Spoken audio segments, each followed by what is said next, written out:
أعوذ بالله من الشيطان الرجيم. بسم الله الرحمن الرحيم.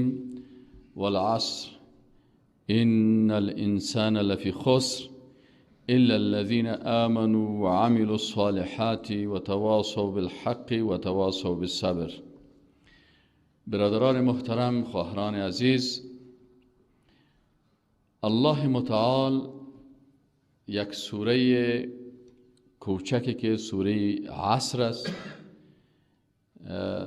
در این سوره مبارک مسئولیت های یک انسان مؤمن واقعی را بیان میکنه که امام شافعی رحمت الله علیه میگه که اگر از کل قرآن امی یک سوره نازل میشد که سوره عصر می بود و در این سوره یک انسان مسلمان دقیق تدبر میکرد و این مفهومش میفهمید، امی برازی کفایت میکرد.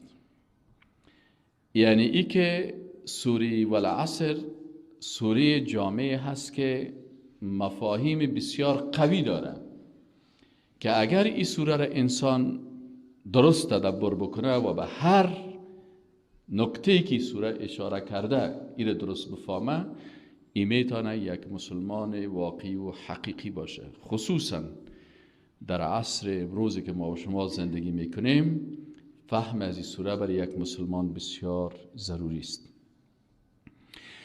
در اول الله سبحانه و تعالی قسم یاد میکنه که والعصر. حکمت چی است که الله قسم یاد میکنه؟ و باز حکمت چی هست که الله به عصر قسم یاد میکنه؟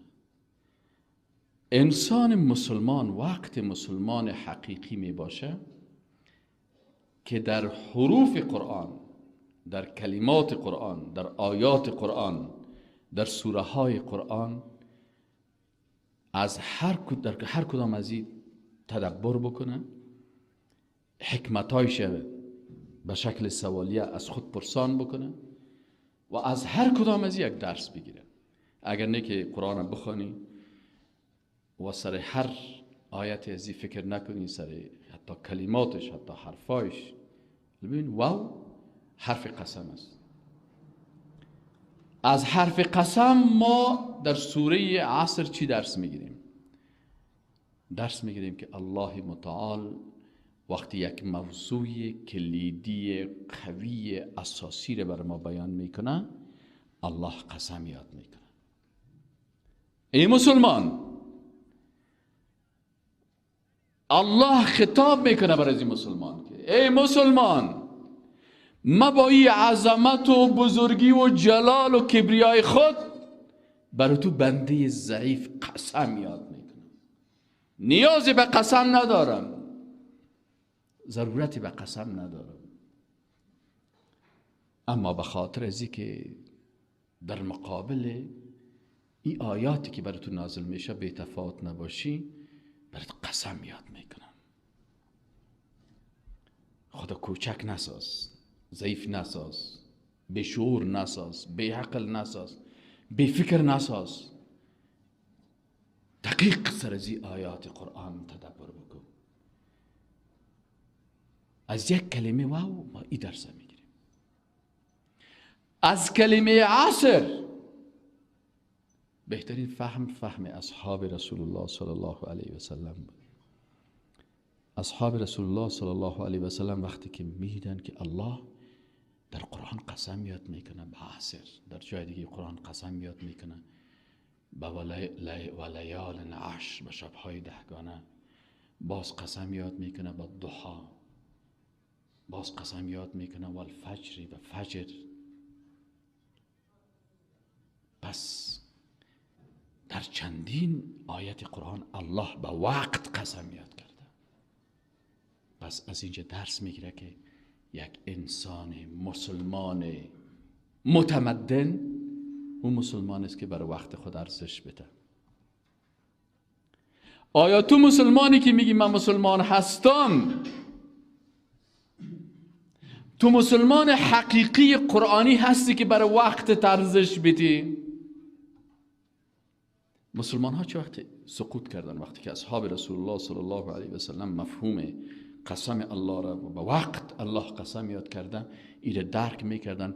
اصحاب رسول الله صلی الله علیه و سلم میفهمیدن که ما از ثانیه عمر خود ثم لتسألن یومئذ عن النعیم، بزرگترین نعمت الله وقت است. از ثانیه عمر خود استفاده میکردن. به این خاطر با وجود از اینکه وسایل وجود نداشت، بیرق لا اله الا الله را در اروپا رساند. حتی میگن تا جنوب پاریس مسلمان ها رسیدن، در قلب اروپا مسلمان ها بیرق اسلام بالا کردن. و امروز هم در بسیاری از مناطق اروپا، یکی از استادا گفت ما یک سفر میگه با اسپانیا داشتم، میگه یکی از پروفیسورای اسپانیا برای ما گفت که میفهمی که قبر چند رهبر شما در اونو کو قرار داره. این صحابی موتر نیست، طیاره نیست، وسایل ترانسپورتی بسیار ضعیف است، اسب است یا شتر است یا پای پیاده هست، ولی اسلام تا به اونجا میرسانه. به خاطر چی میرسانه؟ به خاطر ازی که میفهمه که وقت پیشش ارزش داره. ما و تو چرا عقب مانده هستیم؟ اسلام در خانه خود رسانده نمیتونیم. دشمن اسلام فهمیده time is gold، وقت میگه طلا هست، اما ما و تو میگیم وقت، چون قرآن نمیفهمیم. این وقت در کتابای بسیاری از کسا بخواین، در قسمه احمد به محمود گفت، قصه امروزی با شما، بیاین که وقت خود را بکشیم، لنقتل وقتنا. چطور وقتتان بکشین؟ بیکار هستیم، چیز نداریم، مصروفیت نداریم، چه قسم میایم وقت تیر کنیم؟ بیا یک مصروفیت پیدا کنیم. دشمن اسلام برای ما اونمو کمسایی سابقه را جور میکنه در بین موبایل، نامش میمانه لدو. او که کمسایی میزد تا دیروز لچک بود، لندغر بود، قمارباز بود، بی تربیه بود، بی ادب بود، منفور در جامعه بود. اما امروز به اساس جنگ فکری ای که در موبایل خود کمسایی میزنه، خوب آدم است، مترقی است، متمدن است، از وسایل تکنولوژی استفاده میکنه، پالانش تغییر دادن. یک پالانک است برای او جنایت دیروزی. پس مسلمان چه وقت عقب مانده شد که ارزش وقت خود نمیفهمه.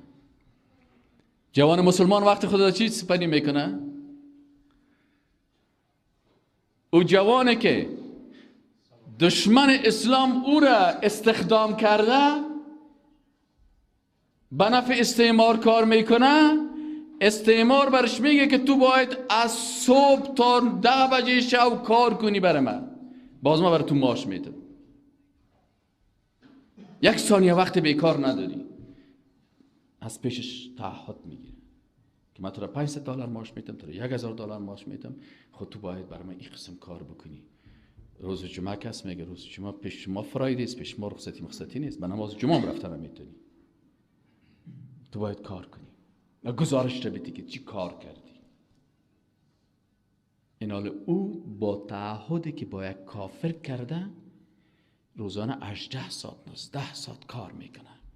و این مسلمان، جوان مسلمانی که با الله تعهد کرده که یا الله به غیر از احکام تو قانون کسی دیگه بالای خود تطبیق نمیکنم، این جوان در چی مصروف است؟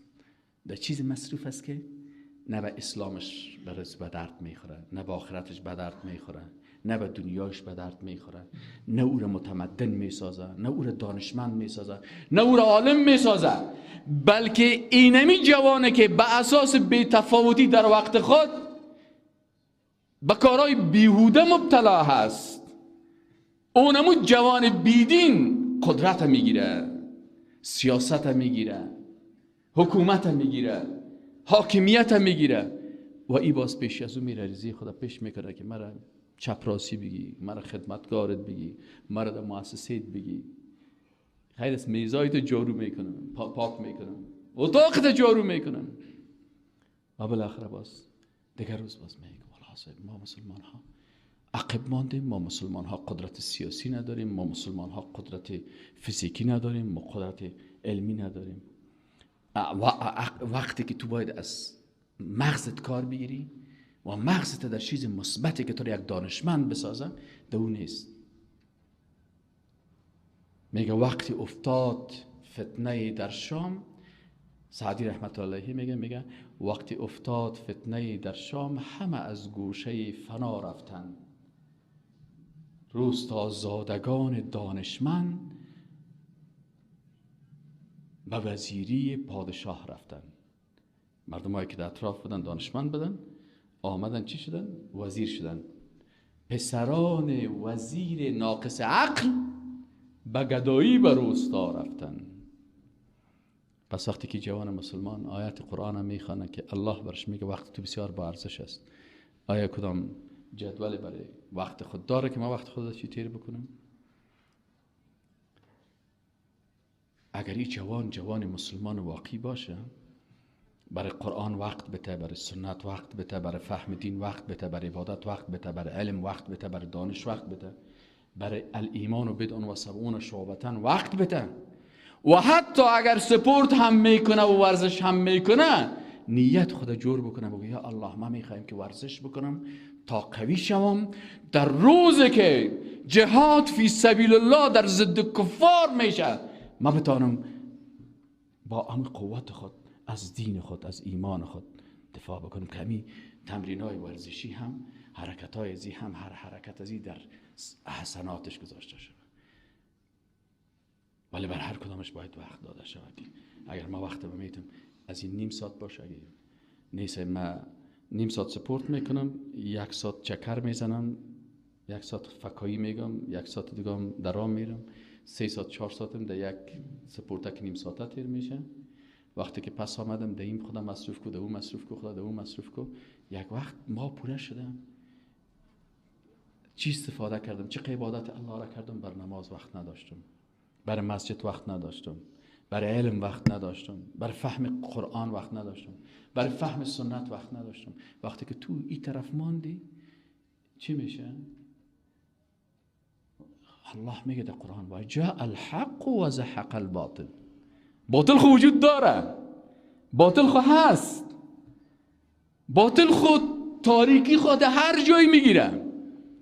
وقتی که آفتاب برآمد خود به خود تاریکی از بین میره، وقتی که نور آمد ظلمات از بین میره، وقتی که تو تقوا اختیار کردی گمراهی از بین میره، وقتی که جاء الحق شد انصار حق زیاد شد، انصار باطل چی میشه؟ خود به خود نابود میشه. اما وقتی که کسانی که مسلمان از دیندار است، این خودش در خرافات، در کشتن وقت، در ضایع کردن وقت خود سپری میکنه، کار کی میکنه؟ در مسند که این قرار بگیره و دیگران را به طرف حق دعوت بکنه و دشمن الله و دشمن رسولش قرار میگیره و بازمه گمراهی را چی میکنه. الله میگه والعصر ان الانسان لفی خسر. ان یقین داشته باش الانسان. حالا بسیاری کسا هست فلانی مولوی صاحبتو کرد، فلانی شیخ صاحبتو کرد، فلانی صاحبتو کرد، فلانی تو کرد. او برادر محترم، اگر تو قرآن خواندی، در قرآن نمیگه که ان المولویین لفی خسر، گفته ان الانسان.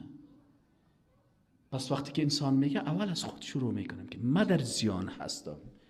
اگر من انجینیر هستم، اگر من دکتر هستم، اگر من عالم دین هستم، اگر من عالم ساینس هستم، اگر من مستری هستم، اگر من تجارت میکنم، اگر من دکاندار هستم، اگر من هرگز متعلم هستم، محصل هستم، پیشاور هستم، در هر رشته که هستم، الله گفته ان الانسان.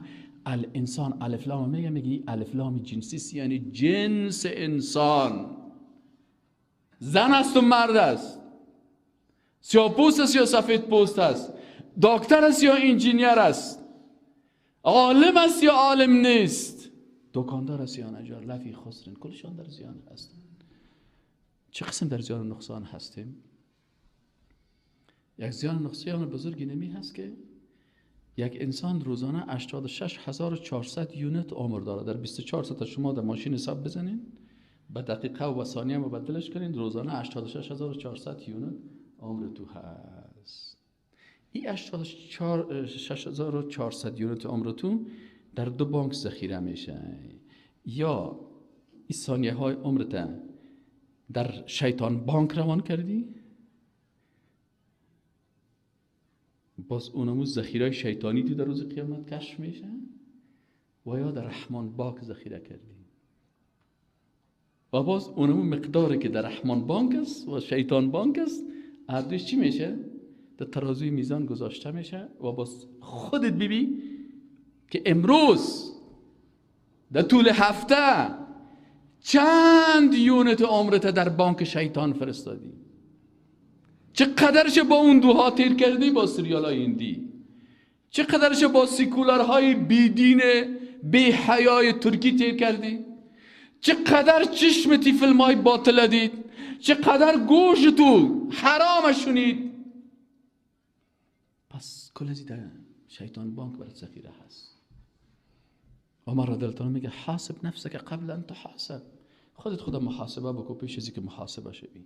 اگر یک نفر یک هفته شیطان بانک و رحمان بانک خدا مصرف بکنه ببینه خلاص. یا فکر کو یک نفر یک تعمیر داره که 86400 خشت داره و این خشت ها و این یونت ها تو اگر خواسته باشی نخواسته باشی مصرف میشه. این از این تعمیر عمر ازی که هر روز 86400 خشت سقوط میکنه. وظیفه تو چی هست؟ چند خشت ازیره برای آبادی آخرتت کار کردی که خانه آخرتت جور شود، و چند خشت ازیره امی قسم انداختی 200 خشت اون دو از پیشت برد، 200 خشتش سریال ترکی برد، 200 خشتش قشتی کج برد، 200 خشتش قیلون خانه برد، 200 خشتش آهنگ برد، 200 خشتش آهنگساز برد. بالاخره یک وقت سعی میکنی که 86400 خشتی که از عمر تو چیز شده، این والعصر میگه که این خشت های عمرت در تعمیر آخرتت بگذار. اگر این خشت های عمر تو در عبادت الله، در اطاعت الله، در معرفت الله، در ذکر الله، در فکر الله، در عبادت الله سپری شد، او برای آخرت تو محفوظ است. اگر مخالف ازی بود بفهم که خانه آخرتت بری سعی بکنی که در آخرت خانه وجود نداره، تمام یونتا هر کس که بردن والعصر ان الانسان لفی خسر. چرا به طرف خسران؟ اینمی خسران هست. یک نفر هر روز 86400 افغانی سرمایه خود از دست بده، نقصان چه فایده هست؟ اگر یک نفر 100 میلیون داشته باشه و هر روز 86400 از بین رفته میره، پس این معنای ازی است که به طرف نقصان در حرکت هستیم. چرا؟ به خاطر ازی که انسان با هر قدمی که میگذاره، مثلا برات 5 میلیون قدم گذاشته شد، هر روز 86400 قدم عمرت به طرف قبر در حرکت هستی. نوبت است. تو میگی مثلا نفر 5 میلیونم هستم، پس تو که در نفر 5 میلیونم هستی، 86400 نفر پیش رفته میره بالاخره نوبتت میرسه. خانه، وظیفه، دبی، کابل، هند، فلانی جای، اما آخرش کجا هست؟ آخرین جایی که میریم قبر است. والموت یأتی بغتة. آمدن به نوبت است اما رفتن به نوبت است. بسیاری ریش سفید است که یک ریش سفید دینا شب شیشته بدم. این ریش سفید جنازه بچه خودم خوانده، جنازه دختر خودم خوانده، کواسای خودم، یعنی کسی که هم پیشروش بچهش مرده، هم نواسش مرده و هم کواسش مرده، جنازه کلش خوانده. یعنی این برای من یک درس بود که یعنی این گپ سر از این نیست که والا تو جوان هستی ماشاءالله بازیریش سفید میموره، اونو لالای تاین کواسه خود جنازهش خوانده، هنوزم از موتو کرده کباب خوبم تا لکس میخوره. پس انسان که است پشت از این نگرده که سن زیاد است یا کم است. کسایی بودن یک هفته فوت کردن که اگر در جمعه گذشته از پیشش پرسان میکردی که برش میگفتی که تو میموری، در خوام نمیدید، در خواب خودم فکر نمیکرد که من میمورم. اما امیال دفتی جمعه گذشته زنده بود، دمی جمعه ما شما خبرها را میشنن که فلان مرد فلان مرد فلان مرد، اعلان های فوتی سه قدر نفر مرد، الا بچه کاکایت الا بچه مال فلان نفر. ولی اگر پیش خود از اون نفر شما تصور کنین جدی‌تر، اگه کدام کسی میشناسین از این فامیلش پرسان کنین، بگوین که امی فلان نفره که مرد یا کشته شد، در ذهن خود هم در ذهن خود فکر میکرد که شهر کابل است و لوکس است و هتل سیرینا هست و هتل فلانی هست و استایل چه قسم است و نیمه سر باید فوجی جور کنم و دست سر دیگر شدیم. دمی لحظه ای که ای در امی غفلت است، الموت یأتی بغتة والقبر صندوق العمل. قبر چیست؟ صندوق چی اعمال است. قبر میگه برای من بچه کاکای تا پیش نکو، برای من نگو که من بچه پیغمبر هستم یا دختر پیغمبر هستم، برای من بگو در سوره والعصر چی را عمل کردی، ای جای خسرانت است و یا جای کامیابی است. الله میگه در اونجا کسی نجات پیدا میکنه که اینی 4 صفت داشته باشه: آمنو و عملوا الصالحات و تواصوا بالحق و تواصوا بالصبر. باید ایمان داشته باشی. حالا کلگی میگم من ایمان دارم، حالا کلگی کت هر کسی که شما بشینین، ما روزانه کت زیاد جوانا و مردم سر کار داریم، اگر کت 100 نفر بشینی ارصدش به نظر خود مسلمان درجه 1 هست. اما وقتی که گپایش من میشنوم در 100 نفر 2 نفر اگر مؤمن باشه 98% کافر شده و میشه. یک روز کسی گفت فهمی تکفیر چطور مسئله است؟ من گفتم برادر شما آخه میگین که تکفیر نکنید و گروپای تکفیری هست. در اسلام تکفیر است. یک نفر خدا را دشنام بده چی میگیش؟ میگی که مسلمان لالا څنګه؟ یک نفر پیغمبر را دشنام میته برش میگی جنتی لالا چطور هستی؟ یک نفر سر قرآن رشخند میزنه، قرآن برش میگه کافر است. و امروز یک تعداد زیاد متاسفانه حتی از جمله کسانی که خود روشن فکر میگیرن در شرایط فعلی ما تاریک ترین مفکرین کسایی هستن که خود روشن فکر میگیرن. روشن فکر کسی است؟ روشن فکر کی هست؟ روشن فکر کسی است که وقتی که مریض میشه میفهمه که من اینی چیز مرا مریض میسازه. یعنی یک نفر بگه من بسیار خوب دکتر هستم ولی نجاست دست میزنه که خودش به مرض مبتلا میکنه، پس خودش دکتر نشد. خب بیچاره نام خود دکتر مانده. دکتر هوشیار خو دستکش میپوشه، پوز خودم بسته میکنه، حتی بوتهای خودم ضد عفونی میکنه. یک دکتر قلب بود در هندوستان، امی دفتر خود که میامد که مرض قلب ساری نیست، نه مرض قلب ساری نیست. اما ما می دکتر میدیم که همیشه میامد کلاگاکش در سرش، لباسای ضد عفونی در پاش، حتی پایش سر میگم یک قسم همین پلاستیکات از سر پایش است. مفتون والا اینمی خوب هوشیار دکتر است. میفهمه که اگر 100 مریض من ببینم یک دانش حتما مشکل داره، پس خود حفظ میکنه. این حال روشن فکر کسی است. امروز بعضی کسا میگه من روشن فکر هستم، از زبانش کفر میبرایه، کافر میشه، نمیفهمه که من کافر میشه. فکر روشن خب باید باشه که آدم باید حق با باطل چی کنه؟ تفکیک بکنه. در جریان سوالش وقتی که سوال میکنه، از سوالش معلوم میشه سوالش رو کافر میسازه.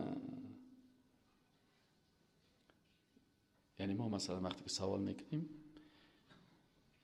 میگیم که ببخشید استاد، بر ما ادبی که در مدارس پانتون درس میخواندیم، استاد بر ما میگه وقتی که شما در مسائل شریعت پرسان میکنین نگوین که چرا، برای چی، بلکه بگوین که حکمت چیست. چون در کتاب الله و سنت رسول الله کلش حکمت هاست. الله ذات حکیم است، اما بسیاری حکمت ها رو من نمیفهمم. من حکمت ها رو نمیفهمم. مثلا وقتی من در تیاره بالا میشم سهل میکنم، در این تیاره عوض یک تا ماشین 4 تا ماشین است، یک ماشینش فعالیت میکنه 3 تا ماشین دیگهش فعالیت نمیکنه. میشه پرسان کنم از این پیلوت صاحب آلیخ یک ماشین بس بود، این ماشین دو میره برای چی نصب کردی؟ چرا نصب کردی؟ میگم ده چی حکمت است. میگه برادر خب مسائل تکنولوژی است، یک دفعه این ماشین در وسط هوا چی میشه؟ خاموش میشه. خب باز موتور نیست که بری پشت مستری او رو بیاری بگی بیا مستری صاحب موتور ما در فلان جای مانده، یا پشت موتور دیگه چیزی تیار است. این که خاموش حکمت همی است که عاجل ایر چالان میشه و کارش رو میکنه. ماشاءالله. در دین کلش حکمت است. در دین کلش حکمت است. ما چند تا حکمت است. روز به روز حکمت های دین ساینس رو کشف میکنه. ساینس رو کشف میکنه. ما 40 سال در اسلام درس خواندیم، ولی در سال 41 یک کسی یک گپ بر من میزنه، من میگم سبحان الله، همین گپ خب من نمیفهمیدم. این حکمت تو چطور فهمیدی؟ ما 40-50 سال نماز خوندیم اما نمیفهمیدیم که همین سجده چرا بکنیم. منفعت سجده خود در دنیا چی هست؟ ما خب مسلمان ها عقیده داریم که میگیم ربنا آتنا فی الدنیا حسنه و فی الاخرة حسنه. پس وقت ما نماز میخوانیم این نماز ما نه تنها منفعت اخروی داره، منفعت دنیوی هم داره. پس دکتر میبره ما میگه که حالا نمیفهمیم حکمت دنیوی سجده کردنه، اخروی خب الله سجده کرده، دنیویش برام چی فایده میکنه؟ این دکتر میبره ما میگه که فلان دکتری که مسلمان هم نیست ای برای مریضای خود وظیفه میده که شما تکلیف عصبی دارین، فشار عصبی دارین، شما مثل مسلمان ها برین 5 وقت نماز بخوانین. خود نماز تقلیدی مثل مسلمان هایی که تقلید میکنه یه بار نماز نخوانین. کی بار نماز بخوانیم؟ اونو کسایی که 40 سال کافر بوده بعد از اون نو مسلمان شده آل نماز میخوانه، او بار نماز بخوانیم. عجب. چرا؟ گفت به خاطر که نفر که 40 سال کافر بود آل نو مسلمان شده، به اساس فهم دقیق مسلمان شد. آلی که به الله نماز میخونه سبحان ربی الاعلا، سبحان ربی الاعلا با معنا میخونه، سبحان ربی الاعلا، سبحانك اللهم ربنا و بحمدك اللهم اغفر لي. باز میدهی کدام کلمه دیگه هم پیغمبر گفته؟ میگه بله پیغمبر صلی الله علیه و آله گفته که در سجده بگو که سبوح قدوس ربنا و رب الملائکه و الروح. و وقتی که میگه سبوحان تنزیه الله را به یاد میداشته باشه، قدوس منزه از عیبه ها، ربنا پروردگار ماست و رب الملائکه و الروح. خب دکتر صاحب این قسم نماز مخواندم و هم به شکل چرا مثل مسلمان های از پدر مسلمان نخوانم؟ میگیری خب مادر کلامش برای گفته که سبحان الله سبحان الله سبحان الله سبحان الله، یک 3 دفعه سبحان الله سبحان الله میگی خلاص. قاری صاحبم که پشت سرش بخوریم تا یک دفعه سبحان ربی الاعلی بگی و قاری صاحب استاد است.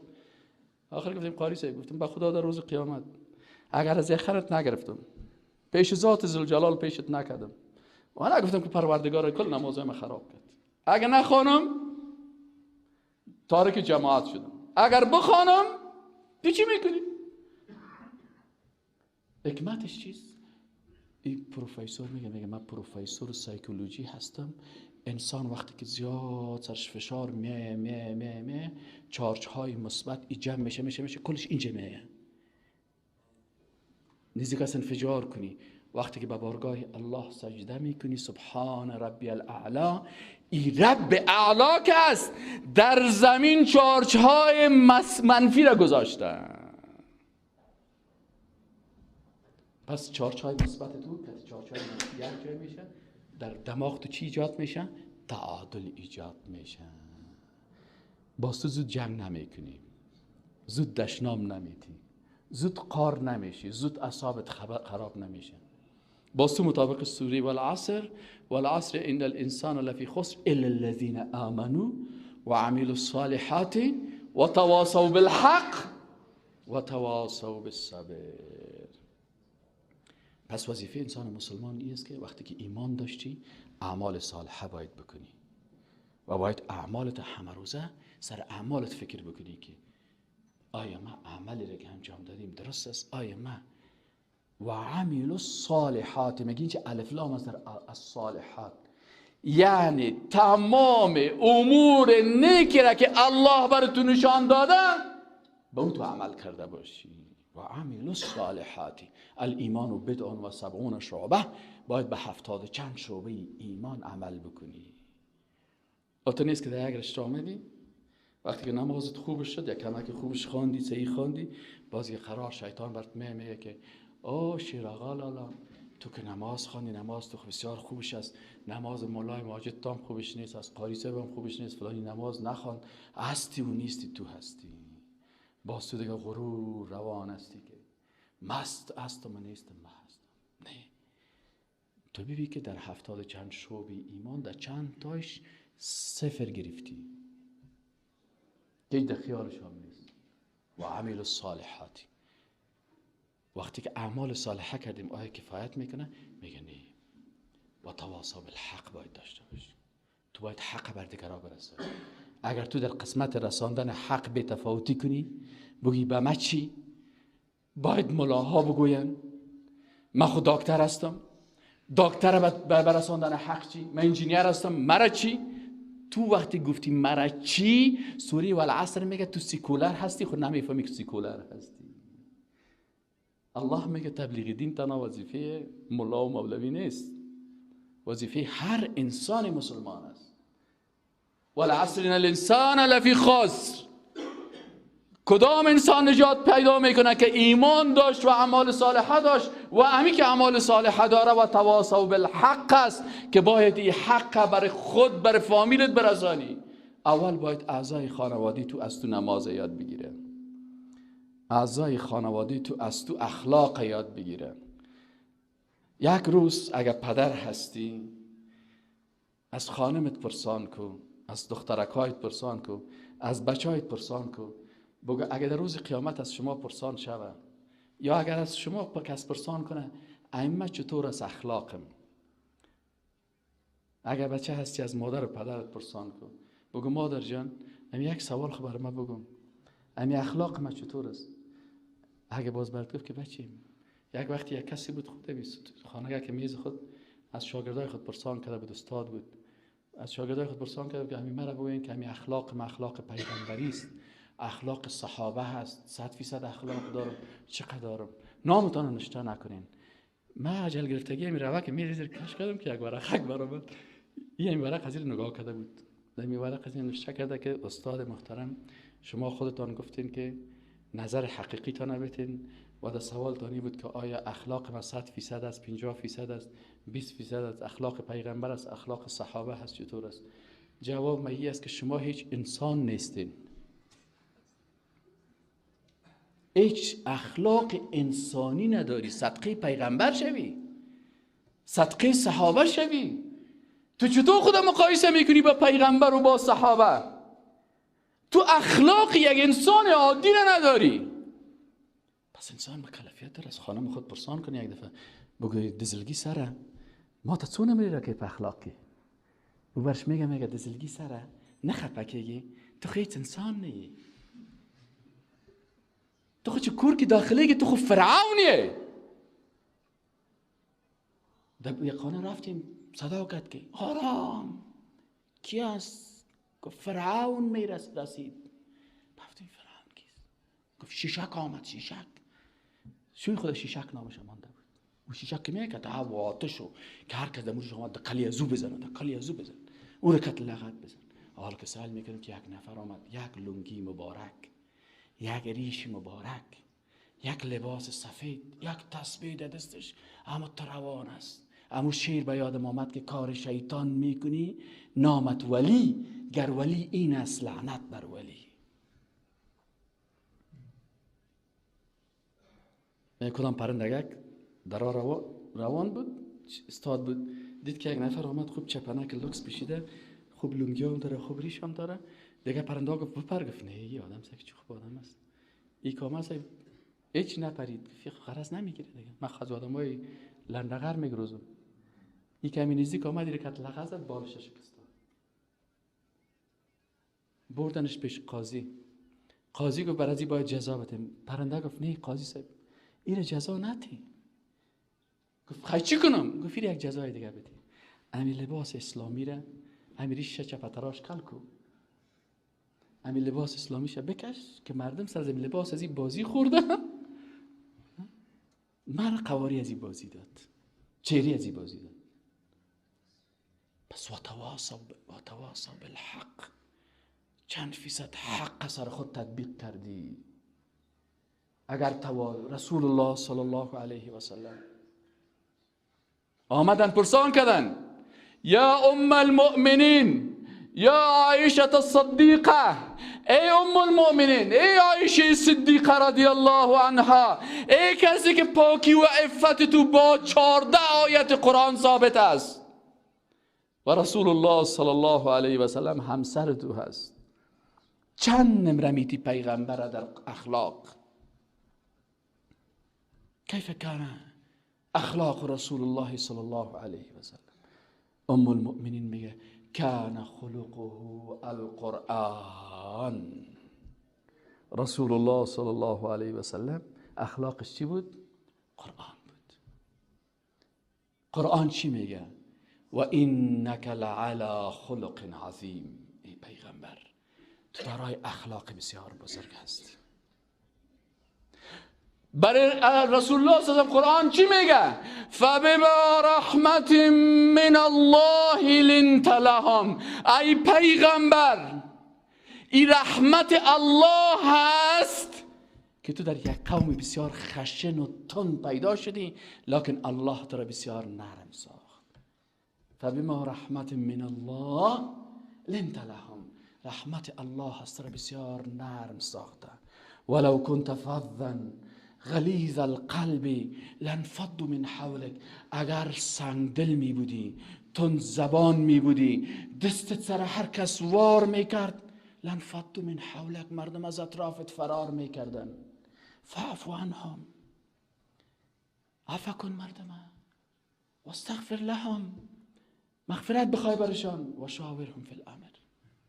و ام المؤمنین عایشه صدیقه رضی الله عنها میگه رسول الله صلی الله علیه و سلم در خانه کار میکرد مثل که یک فرد از ما کار میکردیم. یعنی وقتی که من زن هستم تکمیم میدوختم، رسول الله صلی الله علیه و سلم هم تکمی خودم میدوخت، لباس خودم میدوخت. من اگر بوتا را سم میکردم ای هم سم میکرد. من اگر دیگ پخته میکردم رسول الله صلی الله علیه و سلم هم دیگ پخته میکرد. یک روز در خانه امرای همسرت یا مادرت در کالاشوی سهم بگی، از فرعونیت برایی و امت حقیقی رسول الله صلی الله علیه و سلم شوی. و دیگر آره باز وقتی که خود اصلاح کردی و تواصوا بالحق. خانم عزیز یک خواهش از پیشت دارم، اگر تو به حجاب بگردی من دوست میشم. کلمه دیوث همین روز صبح من خواندم، رسول الله صلی الله علیه و سلم میگه در جنت داخل نمیشه. دیوث کی هست؟ گفت در قسمت دختر خود بی تفاوت از در مقابل ناموس خودش از دروازه میبره، خانمش از کلکینچه. کجا بودی؟ لیلامی فروشی رفته بودم. خبر نداره. از دختر خود بیخبر، از خواهر خود بیخبر، از زن خود بیخبر، از مادر خود بیخبر. الله میگه یا ایها الذین آمنو، ای مؤمنان، قو انفسکم و اهلیکم نارا، شما خود و اعضای خانوادیتان از آتش دوزخ نجات بدید. و تواصوا بالحق، حق برش برسان. بعض برادرای ما که وقتی اینجا موبایل ها رو میمانن از خوشبختیشان است، میره همین درس بر خانم خود پلی میکنه. خانم جان اگر تو بی حیایی کنی، تو سرلچ بری، تو دی هتل مختلط بری، تو در مقابل کمره ها ظاهر شوی، فیشن کنی، وضعیت خراب تو رو ببینن، من هم به خاطر تو در دوزخ میرم. الله از پیش پرسان میکنه کجا رفته بودی؟ نماز میخواندم. چرا نماز میخواندی؟ الله تو گفتی و اقیم الصلاه. الله میگه من برات گفتم یا ایها الذین آمنو قو انفسکم و اهلیکم نارا، شما خود و خانوادیتون از آتش و دوزخ وقایه کنین. و تو خودت کمره را گرفتی، ناموس خود فیلم برداری کردی و به مردم روانش کردی، و تو خودت زمینه یه زیر مساعد ساختی. آیا تنها امر مده اقیم الصلاه بود یا در این بود که تو خانوادیت از آتش دوزخ نگاه بکنی؟ پس و تواصوا بالحق، این حق برای بچه خود میرسانه، برای دختر خود میرسانه، برای خانم خود میرسانه، برای همکار خود میرسانه، برای همسایه خود میرسانه، با زبان شیرین رسول الله صلی الله علیه و سلم، با زبان شیرینی که زبان رسول الله صلی الله علیه و سلم بود. و تواصوا بالحق و تواصوا بالصبر. و وصیت میکنه اول خدا، اوصی نفسی، اول وصیت از خود شروع میشه و نفس خود. به صبر. صبر در چی هست؟ صبر گاهی در طاعت می باشه، گاهی در معصیت می باشه، گاهی در مصیبت. در طاعت اول نفس خدا وصیت کن. آیا نمازت درست است؟ آیا نماز به طریقی رسول الله صلی الله علیه و سلم خوندی؟ وقتی رسول الله صلی الله علیه و سلم آنقدر رکوع میکرد که اصحاب رسول الله صلی الله علیه و سلم که ما فکر کردیم که غلط کرده، چرا سر خود از رکوع بلند نمیکنه؟ آنقدر سجده میکرد که ما حیران ماندیم که رسول الله صلی الله علیه و سلم ضعف نکرده باشه، این چقدر سجده کرده. رسول الله صلی الله علیه و سلم در نماز میگه من سوره قاف، عزیزی که زیاد میخوان، من از رسول الله صلی الله علیه و سلم سوره قاف حفظ کردم. آیا من نمازهای مثل نمازهای رسول الله صلی الله علیه و سلم هست؟ و تواصوا بالصبر، الصبر فی الطاعه. چرا غلط نماز میخوانیم؟ در طاعت که صبر نداشتی. چرا همین دکتر افغانستان ناکام است؟ به خاطر که در طاعت صبر ندارن. ما رفتیم پیش، میگن هندوستان وسایلش خوبش است، دروغ میگن. این وسایل افغانستان از وسایل از که خوبش هم بود.